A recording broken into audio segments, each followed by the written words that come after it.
ಗಂಡೋತಿಯಲ್ಲಿ ನಾವು ಏನು ಘಟನೆ 3-4 ದಿನ ಹಿಂದೆ ಮೊರಾರ್ಜಿ ದೇಸಾಯಿ ಶಾಲೆಯಲ್ಲಿ ಆಗಿತ್ತು, ಮೈನಾರಿಟಿ ಸ್ಕೂಲಲ್ಲಿ ಆಗಿತ್ತು. ನಮ್ಮ BJP ತಂಡ ನಾವು ಇವತ್ತು ವಿಸಿಟ್ ಮಾಡಿದ್ದೀವಿ. ವಿಸಿಟ್ ಮಾಡಿ ಏನೇನು ಏನೇನು ವ್ಯವಸ್ಥೆ ಹೆಂಗಿದೆ, ಯಾಕೆ ಇದಾಯಿತು ಅಂತ ನೋಡೋಕ್ಕಿಲ್ಲಿ ನೋಡಿದಾಗ ರೇಷನ್ ಕಳಪೆ ರೇಷನ್ ಇದೆ. ಆಮೇಲೆ ನಮ್ಮ ಗೌಡ್ರು ರಾಜ್ಕುಮಾರ್ ಪಾಟೀಲ್ ಹೇಳ್ದಂಗೆ ಕ್ವಾಂಟಿಟಿ ಎಷ್ಟು ಕೊಡಬೇಕಾಗಿತ್ತು ಅಷ್ಟು ಕ್ವಾಂಟಿಟಿ ಸಿಗ್ತಾ ಇಲ್ಲ, ಮೆನ್ಯೂ ಪ್ರಕಾರ ಸಿಗ್ತಾ ಇಲ್ಲ, ಮಕ್ಕಳಿಗೆ ವ್ಯವಸ್ಥೆ ಇಲ್ಲ, ರೂಮ್ ಸರಿಯಾಗಿಲ್ಲ, ಡೋರ್ ಇಲ್ಲ ಅಂತೆ, ಫ್ಯಾನ್ ಇಲ್ಲ ಅಂತೆ, ನೀರಿಲ್ಲ ಅಂತೆ, ಬಿಸಿ ನೀರು ಸಿಗ್ತಾ ಇಲ್ಲ ಅಂತ, ಇದೆಲ್ಲ ಸಮಸ್ಯೆ ಇದೆ. ಇದನ್ನ ಬರೀ ಈ ಒಂದೇ ಹಾಸ್ಟೆಲ್ ಇದೆ ಅಂತ ಹೇಳ್ತಾ ಇಲ್ಲ, ಬೇರೆ ಕಡೆನೂ ಇದೆ.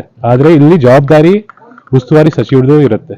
ಬಂದು ಮೀಟಿಂಗ್ ಮಾಡಬೇಕು, ನೋಡಬೇಕು ಏನೇನು ಈ ಥರ ಕೊರತೆ ಇದೆ ಅದೆಲ್ಲ ಸರಿಪಡಿಸ್ಬೇಕು. ಬರೀ ಅವ್ರ ಕ್ಷೇತ್ರದಲ್ಲಿ ಈ ಥರ ಇದ್ರೆ ನಮ್ಮ ಕ್ಷೇತ್ರದಲ್ಲಿ ಏನಾಗ್ಬೋದು? ನಮ್ಮ ಸರ್ಕಾರ ಇಲ್ಲ, ಅವ್ರ ಸರ್ಕಾರ ಇದೆ, ಅವ್ರ ಉಸ್ತುವಾರಿ ಸಚಿವರಿದ್ದಾರೆ. ಬರೀ ಉಸ್ತುವಾರಿ ಸಚಿವರು ಬರೀ ಚಿತ್ತಾಪುರದಷ್ಟೇ ಅಲ್ಲ, ಚಿತ್ತಾಪುರದಲ್ಲೇ ಸರಿಯಾಗಿ ಇಟ್ಕೊಂಡಿಲ್ಲ ಅಂತ ಅಂದ್ರೆ ಉಸ್ತುವಾರಿ ಸಚಿವರು ಬೇರೆ ಕಡೆ ಹೆಂಗ್ ಇಡ್ತಾರೆ? ಬ್ಲೇಮ್ ಅಂತಾನು ಮಾಡ್ತಿಲ್ಲ. ಬ್ಲೇಮ್ ನೀವು ಮೀಟಿಂಗ್ ಆದ್ರೂ ತಗೋರಿ, ಮೀಟಿಂಗ್ ಕರೀರಿ, ಎಲ್ಲ ಆಫೀಸರ್ ಕರೆಸ್ರಿ, ನಮ್ಗೆ ಕರೆಸ್ರಿ, ಡಿಸ್ಕಷನ್ ಮಾಡೋಣ, ಪ್ರೋಗ್ರೆಸಿವ್ ಡೆವಲಪ್ಮೆಂಟ್ ಮಾಡೋಣ.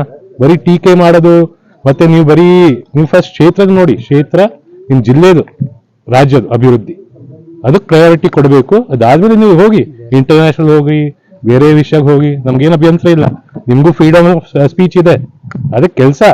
ನಾವಿಲ್ಲಿ ಸಂವಿಧಾನ ಅಡಿಯಲ್ಲಿ ನಾವು MLA ಮಿನಿಸ್ಟರ್ ಆಗಿದ್ದೀವಿ. ಫಸ್ಟ್ ಆದ್ಯತೆ ನಮ್ಮ ಪ್ರಜೆಗೆ ಕೊಡಬೇಕು. ಅದಕ್ಕೆ ನಾವು ವಿನಂತಿ ಮಾಡ್ತೀವಿ. ಮತ್ತೆ ನಾವು DC ಅವ್ರಿಗೆ ಏನೇನಿದೆ ತಿಳಿಸ್ತೀವಿ. ಇದೆಲ್ಲ ಧನ್ಯವಾದ.